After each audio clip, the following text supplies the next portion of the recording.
오늘 이제 말씀을 나누려고 하는데요. 오늘 말씀의 제목은 영적 민감성입니다. 오늘 함께 읽으실 본문은요. 원래 마가복음 8장 11절에서 21절의 말씀인데 14절에서 21절까지만 읽도록 하겠습니다. 우리 한마음 한뜻 한 목소리로 읽어보겠습니다. 시작. 제자들이 빵을 가져온 것을 잊었다. 그래서 그들이 탄 배 안에 있는 빵이 한 개밖에 없었다. 예수께서 제자들에게 경고하여 말씀하셨다. 너희는 주의하여라. 바리새파 사람의 누룩과 헤롯의 누룩을 조심하여라. 제자들은 서로 수군거리기를 우리에게 빵이 없어서 그러신가 보다 하였다. 예수께서 이것을 아시고 말씀하셨다. 어찌하여 너희는 빵이 없는 것을 두고 수군거리느냐? 아직도 알지 못하고 깨닫지 못하느냐? 너희의 마음이 그렇게도 무디어 있느냐? 너희는 눈이 있어도 보지 못하고 귀가 있어도 듣지 못하느냐? 기억하지 못하느냐? 내가 빵 5개를 5,000명에게 떼어주었을 때 너희는 남은 빵 부스러기를 몇 광줄이나 가득 거두었느냐? 그들이 그에게 대답하였다. 12광줄이입니다. 빵 7개를 4,000명에게 떼어주었을 때는 남는 부스러기를 몇 광줄이나 가득 거두었느냐? 그들이 대답하였다. 7광줄이입니다. 예수께서 그들에게 말씀하셨다. 너희가 아직도 깨닫지 못하느냐? 아멘. 혹시 여러분 벌써 약간 감을 잡으신 분들이 계실 텐데 지금 제 왼쪽에는 정체 모를 뭔가가 2개가 놔져 있습니다. 여러분 혹시 빵 만들어 본 분들 계신가요? 베이킹에 취미가 있으신 분들?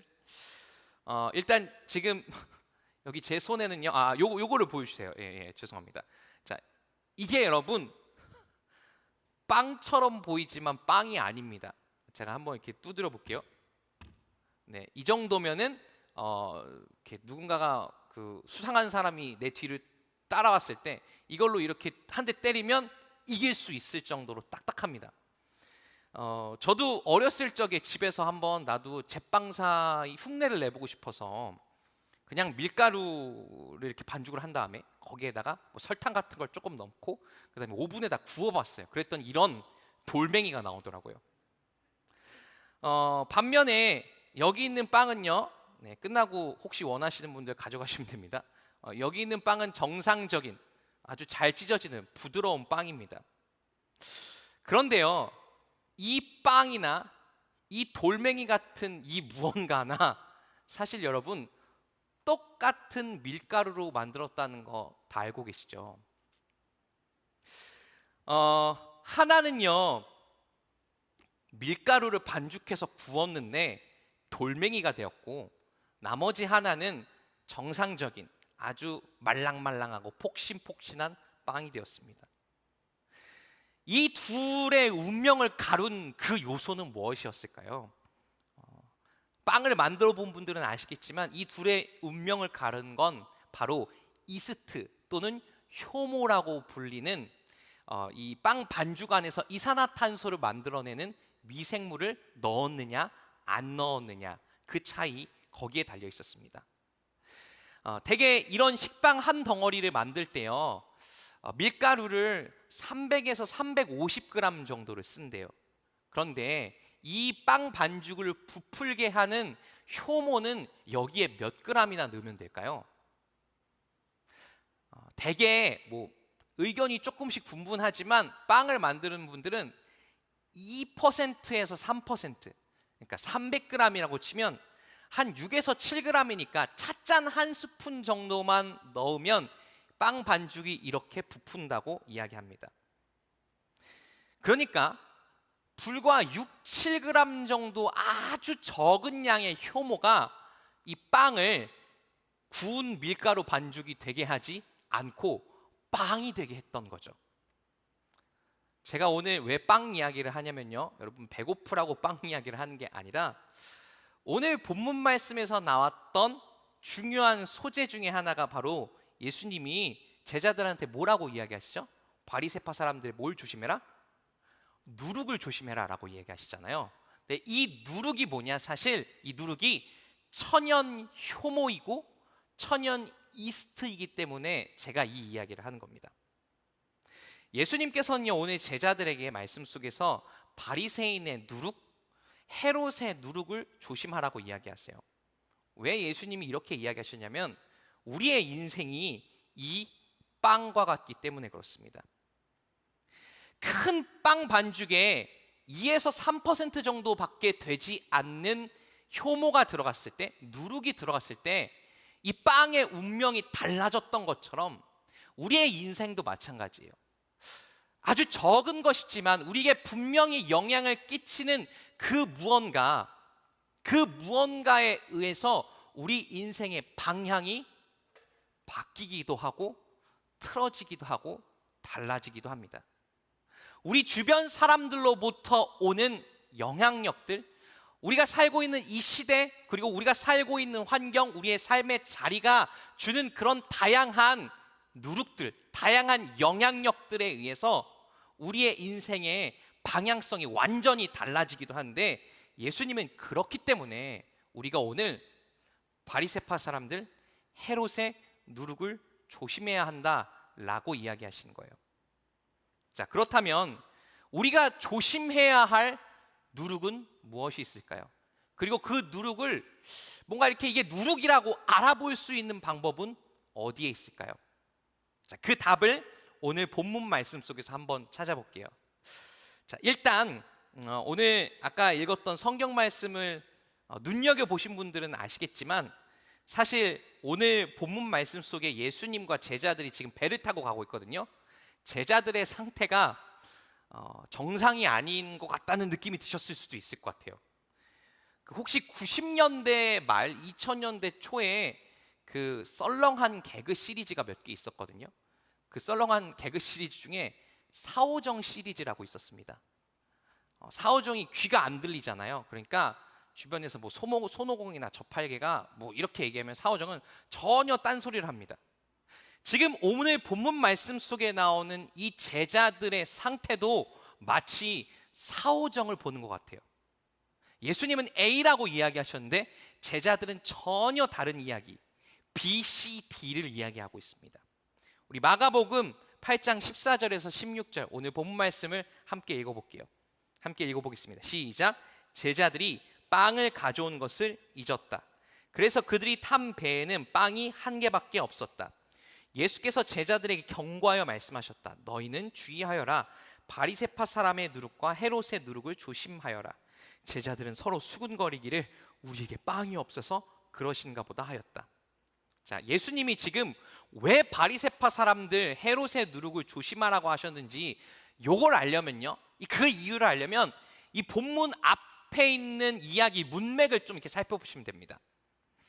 8장 맨 앞에서요, 예수님이 기적을 일으키셨어요. 빵 몇 개랑 그리고 물고기 몇 마리로 수천 명의 사람들을 배불리 먹이는 기적을 일으키셨습니다. 그런데 그 기적을 일으키고 끝나자마자 누가 나타났냐면 바리새인들이 나타났어요. 바리새인들이 나타나서 예수님한테 이러는 거죠.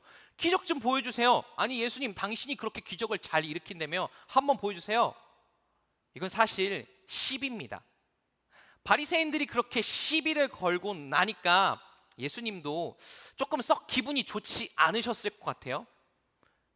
그 바리새인들을 뒤로 하고 예수님이 다음 사역지로 가기 위해 갈릴리 호수 또는 디베랴 바다라고 부르기도 하는데, 이 호수를 건너는 배에 오르십니다. 여러분, 누구한테 이렇게 공격을 당하고 나면, 누가 나한테 시비를 걸고 나면 저는 그렇다고요. 저는 제가 좀 속이 좁아서 그런지 1시간은 계속 생각이 나더라고요. 그 사람이 나한테 왜 그랬지? 내가 대체 뭘 그렇게 잘못했길래 그랬지? 예수님도 이 배 위에서 우리랑 조금 다르시겠지만 비슷하셨던 것 같아요. 방금 전에 자기에게 예수님에게 시비를 걸었던 그 바리새인들에 대한 답답함과 안타까운 마음이 예수님 마음에 커지다가 예수님 마음의 입에서 드디어 말이 나온 거죠. 제자들아, 아까 그 바리새인들 봤지? 그 바리새인들의 누룩을 조심해야 돼 라고 예수님이 이야기하신 겁니다. 근데 제자들은 거기다 대고 뭐라고 얘기해요? 예수님이 누룩 이야기를 하시네? 누룩은 빵 만들 때 필요한 거란 말이야? 지금 우리가 탄 배에 빵이 없으니까 예수님이 지금 빵 만들어야 된다고 이야기하시나 보다 라고 이야기합니다. 지금 제자들은요, 어떤 상태예요? 예수님이 누룩에 대해서 이야기하시는 이 의도, 그 예수님의 보이지 않는 마음을 전혀 이해하거나 헤아리거나 그걸 좀 찾아보려고 하지 않고, 우리가 타고 있는 배에 우리가 먹을 빵이 없다라고 하는 그 사실, 눈에 보이는 빵, 먹을 수 있는 그 빵에 마음이 온통 쏠려 있습니다. 그래서 제자들은 지금 진짜 보아야 할 것은 예수님의 마음이고, 진짜 보아야 할 것은 예수님께서 우리에게 저 말을 하신 의도인데, 그것 대신에 빵에만 집중하고 있어요. 자, 그래서 예수님은 이 제자들, 이 사오정 같은 제자들을 아주 엄하게 꾸짖으십니다. 우리 마가복음 8장 17에서 18절 말씀 읽어볼게요. 예수께서 이것을 아시고 말씀하셨다. 어찌하여 너희는 빵이 없는 것을 두고 수군거리느냐? 아직도 알지 못하고 깨닫지 못하느냐? 너희의 마음이 그렇게도 무디어 있느냐? 너희는 눈이 있어도 보지 못하고 귀가 있어도 듣지 못하느냐? 기억하지 못하느냐? 자, 예수님의 말씀처럼 눈에 보이는, 손으로 만져지는 그 빵에 집중했던 나머지 진짜 보아야 할 것, 진짜 들어야 할 것을 듣지 못했던 제자들의 상태를 이렇게 정의할 수 있을 것 같아요. 영적인 무지함이라고. 그런데요, 이런 제자들의 모습을 자세히 살펴보면요, 사실 안타깝지만 지금 이 시대를 살아가는 우리의 모습과 제자들의 모습이 조금 비슷하게 닮아있다라고 하는 것을 깨달을 수 있습니다. 우리가 사는 이 시대를 연구하는 사회학자들이라는 사람이 있어요. 그 사람들이 우리 시대를 이렇게 정의합니다. 세속화 사회라고. 좀 말이 어렵죠. 세속화 사회는요, 이런 거예요. 이 시대의 시대 정신은 우리의 인생에 중요한 건 뭐다? 눈에 보이는 거다. 우리 시대의 정신은 나에게 중요한 것, 사람에게 중요한 것은 눈에 보이는 것, 감각되는 것, 느껴지는 것, 이런 것들만 중요하고, 눈에 보이지 않는 것들, 뭐 예를 들면 사람의 마음, 또는 눈에 보이지 않는 우리 마을 공동체에 있는 유대감, 또는 전통, 이런 거는 더 이상 별로 중요하지 않아 라고 생각하는 게 이 시대의 세속화 사회의 시대 정신입니다. 여러분, 그래서 세속화 사회를 살고 있는 우리는요, 쉽게 뭐가 될 수 있냐면요, 속물이 될 수 있어요. 알랭드 보통이라고 하는 프랑스 철학자가 이렇게 이야기합니다. 속물은 뭐냐면 눈에 보이는 단 한 가지로 그 사람이나 그 상황 전체를 판단하는 사람이 속물이래요. 쉽게 말하면 그런 거죠. 지금 저 사람, 내 앞에 서 있는 저 사람의 외모, 저 사람이 출신한 대학교, 저 사람이 직장, 저 사람이 살고 있는 집의 평수, 저 사람이 타고 있는 차, 그리고 저 사람이 가지고 다니는 물건, 명품, 뭐 이런 것들에 의해서 그 사람 인생 전체를 판단하는 사람이 속물이에요. 눈에 보이는 것만으로 그 사람이나 상황을 판단하는 게 속물이라는 거예요. 여러분, 그런데 이런 속물 근성이 뭐랑 닮아 있냐면, 오늘 본문 말씀에 나오는 빵에 집착하고 있는, 눈에 보이는 것만 전부라고 생각하고 있는 제자들의 모습과 닮아 있습니다. 지금 내 눈앞에 보이는 사람, 그 사람의 겉모습, 그 사람의 지금 드러나고 있는 현상, 그것 뒤편에서 여전히 그 사람을 위해 성실하고 일하고 계시는 하나님을 보지 못하는 게 바로 여러분, 영적인 무지입니다. 지금 내가 만나고 있는 내 삶의 상황, 그 삶의 상황 현상 뒤편에서 지금도 나를 성실하게 사랑하고 계시는 하나님 아버지의 마음을 느끼지 못하는 게 바로 영적인 무지이자 둔감함이에요. 반대로요, 영적인 민감함이라고 하는 건요, 이런 겁니다. 내 안에 들어온 잘 보이지는 않지만 나에게 분명한 영향을 끼치고 있는 작은 죄의 파편과 조각들을 알아차릴 수 있는 그런 눈이 바로 영적인 민감함인 거죠. 그래서 부디 우리 모두가 예수님께서 기뻐하시는 것, 지금 내 삶의 상황을 향한 하나님의 마음이 무엇인지, 예수님께서 나를 향해 바라고 계시는 게 무엇인지 그 눈에 보이지 않는 것을 잘 읽고 캐치해내서 하나님께서 기뻐하시는 인생으로 살 수 있게 되길 축복합니다. 자, 그렇다면요, 영적인 민감함이라고 하는 것이 이렇게 내 삶에 영향을 끼치는 그 작은 요소들, 그 작은 영향력들을 잘 분별하는 게 영적인 민감함인데요. 자, 그렇다면 오늘 본문 말씀에 나오는 이제 여기서부터 재밌는 부분입니다. 오늘 본문 말씀에 나오는 이 바리새인들의 누룩, 그리고 헤롯의 누룩이 대체 뭔가를 한번 좀 본문 말씀 이렇게 파보면서 살펴보도록 할게요. 일단 바리새인들의 누룩은 뭐냐? 바리새인들의 누룩이 뭔지를 알려면 바리새인이라는 사람들이 어떤 사람인지를 알아야겠죠. 이 바리새인들이라고 하는 이 단어는요, 예수님께서 사시던 당시에 굉장히 종교적으로 열정이 폭발하던 사람들, 그 사람들에게 붙여져 있던 별명입니다. 바리새라고 하는 단어의 뜻은요, 그래서 분리되다, 구분되다 이런 뜻이에요. 이 바리새라고 하는 단어가 발전해서 뭐가 되냐면요, 거룩하다라고 하는 뜻을 가진 말이 됩니다. 이 바리새인들은요, 그래서 여러분 거룩함을 추구하는 사람들이었어요. 세상 사람들과는 좀 다르고 세상 사람들과는 좀 거리를 두면서 하나님께서 기뻐하시는 게 무엇인지를 열심히 찾아서 살려고 하는 사람들이 바로 바리새인들이었습니다. 그런데 역시나 이런 바리새인들의 인생의 모습에 뭐만 보면 안 돼요? 현상만 보면 안 돼요. 겉모습만 보면 안 돼요. 바리새인들의 그 마음 깊은 곳에 어떤 동기, 그렇게 거룩한 삶을 추구하는 그들의 삶의 모습 속에 어떤 이유가 있었는지, 그 마음 한구석에 무엇이 있는지를 봐야겠죠. 자, 누가복음 18장 11절의 말씀은 이 바리새인들의 신앙생활의 동기가 이런 거였다라고 아주 날카롭게 고발합니다. 우리 누가복음 18장 11절 말씀 함께 다 같이 읽어볼게요. 바리새파 사람은 서서 혼잣말로 이렇게 기도하였다. 하나님 감사합니다. 나는 남의 것을 빼앗는 자나 불의한 자나 간음한 자와 같은 다른 사람들과 같지 않으며 더구나 이 세리와는 같지 않습니다. 와, 여러분, 누가 기도를 하면서 옆에서 이렇게 기도를 한다고 생각해 보세요. 어떻게 하시겠어요? 쟤는 뭐지? 이렇게 생각하시겠죠? 지금 바리새인들은요, 늘 신앙생활을 할 때마다, 늘 자기네들이 생각하는 거룩한 행동들을 할 때마다 이렇게 생각했다는 거예요. 나는 이런 신앙의 실천을 하고 있으니까, 나는 이렇게 거룩한 사람이니까 난 쟤보단 나아. 내 인생은 쟤보다는 괜찮은 인생이야.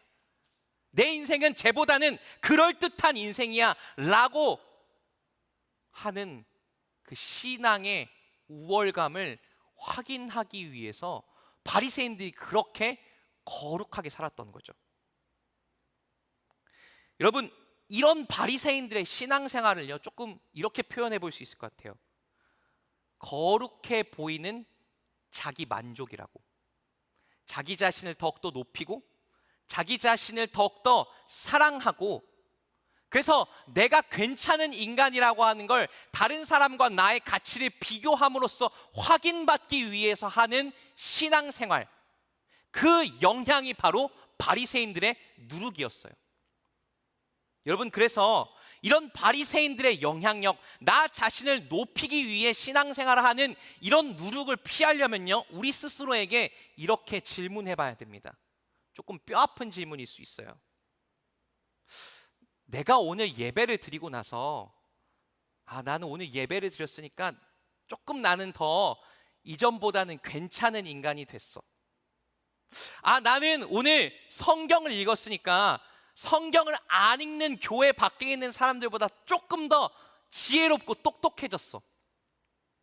나는 교회 다니고 예수님 믿으니까 저 교회 안 다니는 사람들, 예수님 안 믿는 사람들보다 나는 좀 괜찮은 사람이야. 나는 좀 완벽한 사람이야. 더 나은 사람이야. 여러분, 혹시나 우리가 은연중에 이런 생각을 하고 있다면 우리 안에 바리새인의 누룩이 들어와 있다라고 하는 걸 깨달을 수 있으셔야 합니다. 여러분, 우리가 예수님을 믿는 거요, 이거 우리가 잘나서 믿는 게 아닙니다. 우리가 뭔가를 잘했기 때문에 오늘 예수님께서 교회에 와라, 하나님의 자녀가 되라라고 불러주신 게 아니라, 우리가 잘해서가 아니라 하나님께서 우리를 사랑하셔서 선물로 주신 것이 믿음이에요. 그렇기 때문에 오늘 예수님을 우리가 믿고 있다면 하나님께 감사해야지, 다른 사람들을 향해서 내가 더 괜찮은 사람이다 라고 자랑할 만한 근거가 우리 안에 없다는 거예요. 자, 그래서 첫 번째, 바리새인들의 누룩을 경계하려면 나 자신을 높이려고 하는, 나의 자아를 더욱더 높이려고 하는 그런 영향력을 경계해야 합니다. 자, 그런데요, 그 다음으로 예수님께서 오늘 제자들에게 경고하고 있는 또 다른 누룩이 있어요. 누구의 누룩이죠? 헤롯의 누룩. 자, 아까 예수님이 바리새인들의 누룩을 왜 경고하셨는지는 약간 그 이야기의 흐름상 느낌이 오잖아요. 그렇죠? 근데 헤롯의 누룩은 왜 갑자기 경고하시는지가 잘 이해가 안 갈 수 있습니다. 자, 그 이유를 알려면요, 역시 성경 본문을 읽어봐야 돼요. 우리 마가복음 8장 10절 말씀 한마음 한뜻 한 목소리 읽어보겠습니다. 시작. 그리고 곧 제자들과 함께 배에 올라 달마누다 지방으로 가셨다. 아멘. 지금 예수님이 제자들과 함께 이 대화를 하면서 배에 타갖고 너희들 바리새인들 누룩 조심해야 돼, 헤롯 누룩 조심해야 돼 라고 하기 전의 상황이에요. 예수님이 지금 배 타고 어디 가신대요? 달마누다. 그렇죠? 근데 여러분, 이 달마누다라고 하는 지명 성경에서 들어보신 적도 있으신가요? 사실 이 지명의 이름 자체가 마가복음에 밖에 나오지 않는 굉장히 생소한 지명입니다. 자, 이게 어디였을까? 성경을 연구한 사람들, 그리고 성경의 역사를 연구한 고고학자들이 열심히 연구를 했어요. 그런데 달마누다는 아마 어디였을 거냐면 갈릴리 호수 주변에 있는 그 북쪽에 있는 어느 지방이었을 거다라고 그렇게 추측을 해요. 그런데 여러분, 그 달마누다 지방이라고 추측되는 그 곳에 지금도 고고학적인 흔적이 남아있는 어느 도시의 흔적이 남아 있습니다. 어느 도시냐면요, 디베랴라고 하는 도시예요. 이 디베랴라고 하는 도시가 어떤 곳인지를 알려면 이때 당시 역사적 배경을 살짝 알아봐야 됩니다. 예수님께서 살던 당시 이스라엘을요, 로마가 식민 지배를 하고 있었어요. 그리고 로마가 이렇게 식민 지배를 할 때 거기에 로마 직할령이 있었습니다. 그러니까 로마 황제가 총독을 보내서 다스리는 지방이 있었고요, 또 어떤 지방은 이 로마가 굉장히 머리가 잘 돌아갔거든요. 그 원래 지방에, 원래 그 식민지에 살고 있던 토착적인 귀족이나 왕들을 로마에게 잘 말을 듣도록 이렇게 구워 삶아서 그 지방 일부분을 다스리게 해줄 수 있도록 하는 그런 왕들이 있었어요. 그런 왕 중에 하나였던 사람이 헤롯 안티파스라고 한 사람이었고요, 그 사람이 이 갈릴리 호수 주변을 다스리고 있었습니다. 근데 헤롯 안티파스도 뭐 어떻게 해야 돼요? 로마 황제가 자기를 세워줬으니까, 분봉왕으로 세워줬으니까 뭐 해야 돼요? 사회생활 해야 되잖아요. 좀 잘 보이는 척 해야 되잖아요. 어떻게 하면 황제한테 내가 당신을 존경하고 존중합니다, 내가 당신의 충신입니다 라고 하는 걸 보여줄 수 있을까? 그런데 헤롯 안티파스가 뭘 좋아하는 사람이었냐면요, 건축을 좋아하는 사람이었어요. 아니, 건축보다는 도시를 멋지게 세우는 걸 좋아하는 사람이었습니다. 그래서 헤롯 안티파스가 갈릴리 주변에 있는 디베랴라고 하는 그 도시에다가 그 지방에다가 계획 도시를 세웠어요. 그리고 그 도시의 이름을 디베랴라고 짓습니다. 디베랴는 뜻이 뭐냐면요, 당시의 황제의 이름이었던 티베리우스의 도시라고 한 뜻이에요. 여러분, 로마 황제에게 바치는 도시니까요, 어떤 문화, 어떤 방식으로 지었을까요? 이스라엘의 방식으로 지었을까요? 로마식으로 지었을까요? 당연히 로마식으로 지었겠죠. 근데 한 도시를 로마식으로 짓는다라고 하는 건요, 어떤 의미가 있었냐면 그 도시에 가면 자기 자신의 욕망을 드러내는데 거리낌이 없어도 된다라고 하는 의미를 가지고 있었어요. 제가 어렸을 적에 봤던 다큐멘터리 중에 폼페이에 대한 다큐멘터리가 있었습니다. 이 이탈리아 남부에 가면 폼페이라고 하는 이 로마 시대의 도시가 있어요. 한 기원 후 79년이니까 예수님과 비슷한 시대에 만들어진 도시입니다. 그런데 이 도시에 베수비오라고 하는 화산이 있어서 화산이 폭발했습니다. 그래서 화산이 폭발함과 동시에 마그마에 사람들이 확 다 휩쓸려서 이 도시가 마그마에 이렇게 얼음 된 채로 지금까지 모습이 남아 있어요. 그래서 이 폼페이 유적에 가면 당시 로마 사람들이 어떤 생활을 했는지가 너무 잘 나와 있습니다. 그런데요, 로마 사람들이 파티했던 곳에 가잖아요. 그러면 참 이상한 게 그려져 있어요. 파티장인데, 여러분 생각해 보세요. 파티장인데 바닥에 음식물 쓰레기가 버려져 있어요. 버려져 있는 게 아니라 그려져 있어요. 저쪽에는 생선 머리, 저쪽에는 포도 껍데기, 저쪽에는 무슨 음식물 쓰레기, 빵 부스러기 막 이런 게 그려져 있어요. 그리고 파티장 벽에는 뭐가 그려져 있는지 아세요? 로마의 귀족들이 깃털, 이만한 깃털을 갖고 자기 목구멍을 쑤시면서 토를 하는 그런 장면들이 그려져 있어요. 왜 이런 게 그려져 있을까요? 로마의 귀족들은 파티를 하다가 맛있는 음식을 많이 먹었어요. 많이 먹고 나 더 먹고 싶은데 근데 배가 차서 못 먹겠어. 그럼 어떻게 한 거예요? 깃털을 가지고 목구멍을 쑤셔서 음식을 다 토한 다음에 또다시 먹었다는 거예요. 여러분, 그래서 바닥에 음식물 쓰레기가 그려져 있는 건 그 로마 귀족들이 토를 한 걸 좀 없어 보이게 하기 위해서, 위장하기 위해서 그런 게 그려져 있다는 거예요. 파티 연회장 벽에 그런 그림이 그려져 있는 건 거기 그 연회장에, 그 파티장에 오는 귀족들에게 원래 여기는 이렇게 하는 거예요 라고 하는 걸 보여주기 위한 거라는 거예요. 여러분, 예수님이 그래서 말씀하고 계시는 이 헤롯의 누룩, 예수님이 조심해라 라고 경고하고 계시는 이 헤롯의 누룩은요 뭐냐면, 그래서 이 로마 사람들처럼 디베라라고 하는 도시에 살고 있던 로마 사람들처럼 무제한적으로 쾌락을 추구하면 안 된다라고 하는 겁니다.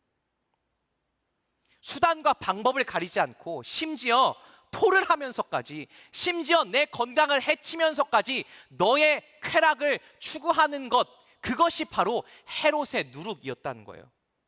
안락함과 안정감을 여러분 추구하는 거 나쁜 게 아닙니다. 맛있는 음식을 먹으러 다니는 거, 저도 그 월요일 날마다 쉬는 날이거든요. 지금도 고민이에요. 내일 뭘 먹으러 가야 되나?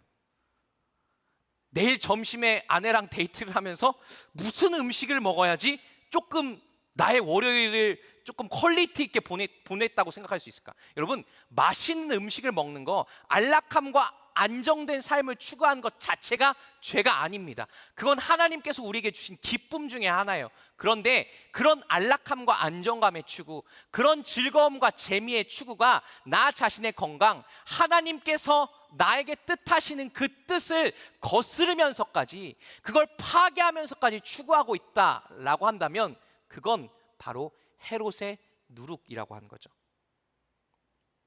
자, 여기까지 정리해 볼게요. 우리가 영적인 민감함으로 늘 조심해야 하는, 경계해야 하는 두 가지 누룩이 있었습니다. 바리새인의 누룩, 이건 나 자신을 드높이려고 하는 영향력이에요. 헤롯의 누룩, 이건 무제한적으로 나와 다른 사람들을 해치면서까지 쾌락과 즐거움을 추구하려고 하는 영향력이에요. 자, 그런데 이제 중요한 건 이거죠. 이 두 가지 누룩의 영향력으로부터 어떻게 하면 자유로워질 수 있는가? 자, 8장 15절 말씀 우리 한마음 한뜻 한 목소리 읽어보겠습니다. 시작. 예수께서 제자들에게 경고하여 말씀하셨다. 너희는 주의하여라. 바리새파 사람의 누룩과 헤롯의 누룩을 조심하여라.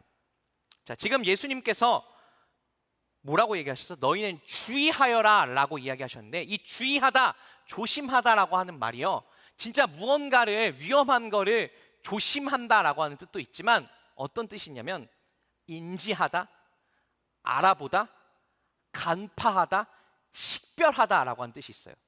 여러분, 일단 헤롯과 바리새인의 누룩, 그 영향력을 피하려면 이게 지금 나에게 영향을 끼치고 있다는 걸 일단 알아볼 수 있어야 된다는 겁니다. 지금 내가 헤롯과 바리새인의 누룩의 그 영향력에 의해서 뭔가 내 삶이 좌우되고 내 삶의 방향이 바뀌고 있구나라고 하는 걸 일단 알아차려야 된다는 거예요. 인식해야 된다는 거예요. 여러분, 그 의료계에 종사하시는 분들은 잘 아실 텐데요. 병에 걸린 사람 중에 가장 위험한 사람이 누구일까요? 네, 물론 진짜 심각한 병에 걸려 계신 분, 그런 분들 정말 위험하겠죠. 근데 뭐 심각한 병에 걸려 계신 분들도 위험하지만 사실 더 위험한 사람은요, 그 병의 정도와 상관없이, 병의 심각도와 상관없이 내가 병에 걸렸다는 걸 모르는 사람이 가장 심각한 사람입니다. 내가 병에 걸려 있음을 아는 걸 전문 용어로 병식이라고 해요. 병에 대한 인식. 내가 지금 병에 걸렸다는 걸 알지 못하는 사람은 1년, 2년, 3년, 4년이 지나면요, 아주 작은 병도 시간이 지나면 어떻게 돼요? 분명히 커지게 돼 있어요. 언젠가는 나의 생명, 나의 행복과 나의 삶의 즐거움을 앗아갈 만큼 이 병이 커지고 나서야 발견하게 되죠. 여러분, 그래서 헤롯의 누룩, 바리새인의 누룩과 맞서 싸우려면요, 일단 내가 여기에 영향을 받고 있다는 걸 깨달을 수 있어야 됩니다. 그게 바로 영적인 민감함이에요. 자, 그런데 이렇게 알아차린 다음에는 그 다음엔 어떻게 해야 될까요? 우리 마태복음 12장 39절 말씀 읽어보겠습니다. 우리 한마음 한뜻 한 목소리 읽어볼게요. 시작. 예수께서 그들에게 말씀하셨다. 악하고 음란한 세대가 표징을 요구하지만 예언자 요나의 표징밖에는 이 세대는 아무 표징도 받지 못할 것이다. 아멘. 예수님이 지금 자기에게 표적을, 기적을 구했던 이 바리새인들, 그 사람들에게 이렇게 이야기합니다. 내가 너희들에게 보여줄 표적은 요나의 표적밖에 없어. 근데 요나의 표적이 뭐냐면요, 구약 성경에 요나라는 사람이 있었습니다. 근데 그 요나라는 사람에게 하나님께서 명령을 하세요. 야, 너 니느웨라고 하는 도시에 가서 그 사람들 보고 회개하라고 해. 근데 요나가 니느웨 사람들 너무 싫어했던 나머지 다른 데로 도망가요. 근데 도망을 가다가 어떻게 되냐면 그 도망가던 배가 침몰해서 요나가 물고기 뱃속, 그 바다 깊은 어둠 속에 있는 물고기 뱃속에서 3일 동안은 있다가 구출됩니다. 여러분, 어둠 속에 쥐 죽은 듯 있었던 이 3일, 뭔가 좀 느낌이 오시지 않나요? 이 3일, 이 요나의 표적을 통해서 예수님께서 상징하고자 하시는 건요, 예수님께서 십자가에 못 박혀 죽으신 뒤에 죽음의 3일 동안, 그 무덤에 3일 동안 묻혀 있었던 그 시간을 상징합니다. 그래서 예수님께서는요, 기적을 보여달라고 하고 있는 이 바리새인들에게 이렇게 이야기하시는 거예요. 내가 너희에게 보여줄 수 있는 기적, 내가 너희에게 보여줄 수 있는 능력은 십자가밖에 없다. 여러분, 기적이 뭔가요? 기적은 우리의 상식과 우리의 판단을 뛰어넘는 하나님의 능력이 우리 삶 가운데 임하는 게 기적입니다. 그런데 십자가가 표징이고 십자가가 기적이라고 하는 이 예수님의 말씀은요, 하나님께서 지금 우리에게 주실 수 있는 가장 큰 능력, 가장 큰 선물이 바로 십자가이다 라고 하는 의미를 갖고 있어요. 여러분, 그래서 우리의 인생이 바리새인들의 누룩과 헤롯의 누룩에 의해서 영향받을 때, 여러분, 그때 십자가 앞으로 피하시길 축복합니다. 그렇다고 여러분, 그러면 내 안에 뭔가 나쁜 영향력이 찾아오면 십자가를 그리면 되나요? 십자가 목걸이를 붙잡으면 되나요? 물론 이렇게 생각하시는 분은 없겠지만, 여러분, 십자가는 무슨 주술적인 능력이 있는 게 아닙니다. 마법적인 능력이 있는 게 아니에요. 십자가 앞으로 피하라고 하시는 건요, 피하라고 말씀드리는 건요, 이런 겁니다. 내가 내 삶에 지금 나 자신을 높이고 싶어, 내가 조금 더 괜찮은 인간이라고 하는 걸 인정받고 싶어 라고 하는 마음이 들 때 십자가에 못 박혀서 자기 자신의 모든 인정, 자기 자신의 모든 수치를 그대로 감내하고 우리를 위해서 죽으신 예수 그리스도를 떠올리시라는 겁니다. 혹시나 나의 안락함, 나의 쾌락, 나의 즐거움을 무제한적으로 추구해도 괜찮다라고 하는 그런 마음, 그런 영향력에서 내가 지배를 받고 있는 것 같은 그런 느낌이 드실 때 여러분, 십자가에 달려서 자신의 안락함, 자신의 삶의 즐거움, 그 모든 것들을 내려놓고 우리를 사랑하기 위해 십자가에서 고통당하신 예수 그리스도를 떠올리시면 됩니다. 여러분, 그렇기 때문에 십자가가 누룩을 물리칠 수 있는 능력이 되는 겁니다. 이제 말씀을 정리하겠습니다. 우리 삶에는요, 선한 누룩이 있을 수도 있습니다. 또 반대로 악한 누룩이 있을 수도 있어요. 선한 영향력, 그건 끝까지 붙잡아야 됩니다. 우리를 하나님과 더 가까워지게 만드는 선한 영향력들, 선한 사람들, 선한 문화, 선한 가치관, 선한 공동체는요, 끝까지 붙잡아야 돼요. 반대로 우리를 더 나쁜 곳, 더 악한 곳으로 이끌고 들어가는 그 모든 영향력은 멀리해야 합니다. 그런데 그걸 멀리할 수 있는 첫 번째 스텝은 뭐였냐면요, 일단 알아차리는 거예요. 민감하게 지금 내가 무언가에 의해서 휘둘리고 있다라고 하는 걸 알아차릴 수 있는 영적인 민감한 영적인 분별력이 우리 모두에게 있길 축복합니다. 여러분, 그리고 그렇게 알아보셨다면 병을 키우시면 안 돼요. 그리고 그렇게 알아보셨다면 거기 가만히 계시면 안 됩니다. 여러분, 이 빵이 오늘 이렇게 신선해도요, 여기에 작은 곰팡이가 피잖아요. 그럼 내일 아침이면 어떻게 되죠? 그 곰팡이가 이만큼 퍼지고요, 이틀 지나면 이 빵은 손도 댈 수 없는 곰팡이 가루가 풀풀 날리는 그런 쓰레기로 전락하고 맙니다. 여러분, 그래서 알아보셨다면 지금 여러분 안에, 여러분 마음속에, 여러분 삶에 영향을 끼치고 있는 그 헤롯의 누룩, 바리새인의 누룩을 십자가 앞으로 가지고 나아가시길 축복합니다. 십자가에 달려 나를 위해 자신의 안락함, 자기 자신의 자아를 포기하신 그 예수님과 함께할 때 우리의 삶이 하나님 보시기에 조금 더 아름답게 빚어져 갈 줄 믿습니다.